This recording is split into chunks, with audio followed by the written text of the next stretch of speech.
एक तरीके से कह सकते हैं कि ये जो पहल हमने की है और आपका जो इसमें योगदान रहा है, जितने भी टीचर्स का योगदान रहा है, मैं कहना चाहूंगा उच्चारण समेत कि ये महान टीचर्स हैं आपके,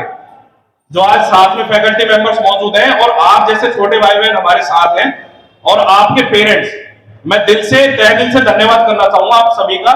कि आप सभी ने इस नेक काम में योगदान दिया। और आप समझ के देखना, कभी गहराई से कभी रात में सोते हैं तो मैं तो रिमाइंड करता हूं सारी चीजें, आप सोच के देखना कि एक बिस्कुट के पैकेट से या एक पेंसिल से या एक पेन से जिस बच्चे के हाथ में वो जाएगा, जो बच्चा जिसने आज तक पेंसिल नहीं पकड़ी होगी अपने हाथ में, जिसने कभी रबड़ से मिटा के नहीं देखा होगा, उसके हाथ में जब वो पेंसिल आपकी दी हुई पहुंचेगी तो ये देखना कि भगवान कितना अच्छा मानेंगे उस चीज को, कितना आशीर्वाद निकलेगा उसके मुंह से कि किसकी बदौलत ये मेरे हाथ में आई है, किसकी बदौलत ये पेन मेरे हाथ में आया है, जिस कॉपी पे वो लिखेगा जो हम उनको डोनेट करने जा रहे हैं। तो इस नए काम में जो जितने भी टीचर्स हैं, मैं सभी से, और जितने भी बच्चे और आप सभी के अभिभावक, मैं सभी का तहे दिल से धन्यवाद करना चाहूंगा कि आप सभी का जो सहयोग इसमें रहा है, ये बहुत ही अच्छा, बहुत ही सराहनीय कार्य है। अभी कल भी मैंने वहां पे टीआरएसएस में जिक्र किया था, हालांकि पर्सनली कभी आप बैठते मेरे साथ तो मैं जिक्र करता, यहाँ पे वो पब्लिकली बात नहीं हो सकती थी, लेकिन मैं बता रहा हूं आपको कि एक फाउंडेशन है और उसमें पूजा शर्मा नाम की जो मेन है, उसमें फाउंडर है उसकी, वो उस फाउंडेशन को चला रही है। तो परसों मेरी उनसे बात हुई, आप समझ रहे हैं, बातें समझ रहे हैं, छोटे बच्चे थोड़ा शांत हो जाए, बेटा शांत हो बेटा, आप समझ के देखना कि किस तरीके का कार्य कर रही है। हमने तो सामान इकट्ठा किया, पैसे इकट्ठे किए, सभी टीचर्स ने मिलकर के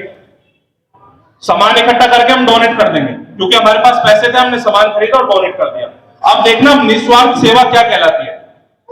जो पूजा शर्मा नाम की लेडी है, मैं कभी जीवन में अगर मौका मिला तो उनको इनवाइट जरूर करूंगा, हो सकता है जो एनुअल फंक्शन है इसको उनको इनवाइट कर लूंगा। अब समझ के देखना कि वो कार्य किस तरीके का कर रही है। आप जैसे कहीं एक्सीडेंट होता देखते हैं, आप जैसे कहीं एक्सीडेंट हो गया और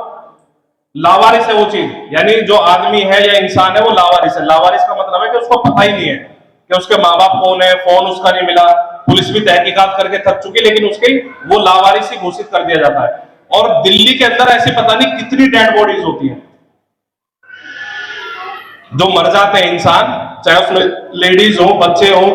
आदमी हो, कोई भी किसी भी कैटेगरी का आदमी, उन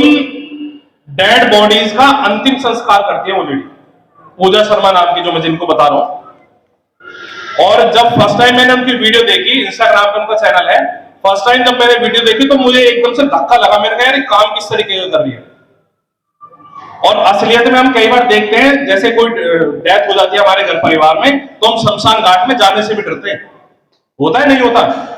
हाथ में कोई कलावा बांध लेंगे, कोई रक्षा सूत्र जो पंडित जी देते हैं, या कोई ऐसी चीज लेके जाएंगे कि आके नीम के पत्ते खाते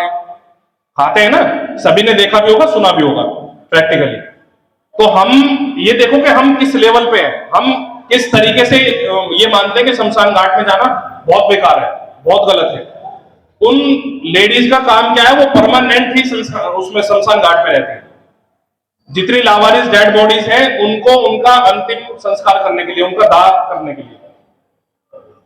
जेटीबी हॉस्पिटल से पता नहीं दिन की 50, 60, 70 सरकारी हॉस्पिटल जो है उनमें डेड बॉडीज ज्यादा होती है, जिनका अता पता ही नहीं है, जिनके माँ बापों को ही पता नहीं है, मर गए कहीं एक्सीडेंट में, कहीं किसी जंगल में लाश मिल रही है। ऐसी डेड बॉडीज का अंतिम संस्कार करना केवल एक जना अपने साथ में रखती हूं, ये देखो कितनी निस्वार्थ भाव सेवा है। हम कल्पना भी नहीं कर सकते कभी उस चीज की। जब मेरी बात हुई उनसे तो मैंने उनसे पूछा, मैंने कहा जी आपकी रिक्वायरमेंट्स क्या है, तो उनकी कई रिक्वायरमेंट्स मेरे सामने आई। हो सकता है मैं कोशिश करूंगा कि उनके पास तक जाकर के उनसे मिलूं एक बार और वो रिक्वायरमेंट शायद पूरी करें भगवान की दुआ से।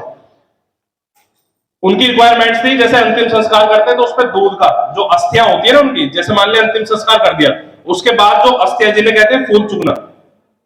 तो वो इकट्ठी करती है एक व्हाइट कपड़े में, तो उनको व्हाइट कपड़े की जरूरत होती है, उनको दूध की जरूरत होती है, जो वो अस्थियां होती है उनके ऊपर दूध से वो करना होता है, और हल्दी की जरूरत होती है, कपूर की जरूरत होती है, सामग्री की जरूरत होती है। और मैं कभी कोशिश करूंगा कि आने वाले समय में आप सभी को उनके साथ एक बार मिलवाऊं। एनुअल फंक्शन पे हो सकता है कि उनके जो शब्द है, अभी तक मैं भी नहीं मिला उनसे, लेकिन वो मेरे माइंड में एक सेलिब्रिटी बन चुकी है फिलहाल। तो कहीं ना कहीं से प्रेरणा लेकर के जब ये मैंने कार्य शुरू किया था, जब ये माइंड में मेरे आइडिया पनपा कि इस तरीके से हम कर सकते हैं इस काम को, तो पहले मैंने सोचा इसके बारे में, कम से कम 2-3 दिन रिवाइंड चलता रहा, जब रात को सोता था दिन में उठता था। मैंने कहा अगर ये बात सबके बीच में रखी जाए तो हो सकता है इसकी निगेटिविटी बढ़ जाए, हो सकता है कुछ पेरेंट्स नेगेटिव पॉइंट निकालने के, पता नहीं अपने लिए मांग रहे हैं या किसी एनजीओ को असलियत में डोनेट करेंगे नहीं करेंगे। फिर आप सभी के पेरेंट्स की जो मीटिंग हुई थी, बड़ी मीटिंग जो हुई थी जिस दिन रिजल्ट था 20 सितंबर वाला, उस दिन मैंने केवल एक बार उनको समझाया और उसके बाद उनसे कहा, मैंने कहा ये काम करना चाहिए या नहीं करना चाहिए। तो शांति निकेतन परिवार ऐसे पेरेंट्स से धन्य है कि इस तरीके के पेरेंट्स हमारे पास मौजूद हैं। दोनों हाथ उठाकर के समर्थन आया था मेरे पास, आपके सभी के पेरेंट्स का दोनों हाथ उठा के समर्थन दिया दोनों कि आप बहुत अच्छा काम करने जा रहे हो और ये काम ऐसे होते रहने चाहिए, और भविष्य में हम यही कोशिश करेंगे कि इसी तरीके से दिवाली मनाई जाए। जो शांति निकेतन और टीआरएसएस फैमिली के जो हेल्पिंग हैंड्स हैं, जो हमारे फैकल्टी मेंबर्स के हेल्पिंग हैंड्स हैं, वो इसी तरीके से हर दिवाली पे हम जरूरतमंद की सहायता करें। और ये बहुत नेक काम है, बहुत समाज हित में कार्य है, और मैं चाहूंगा कि लोनी में शुरुआत होनी चाहिए।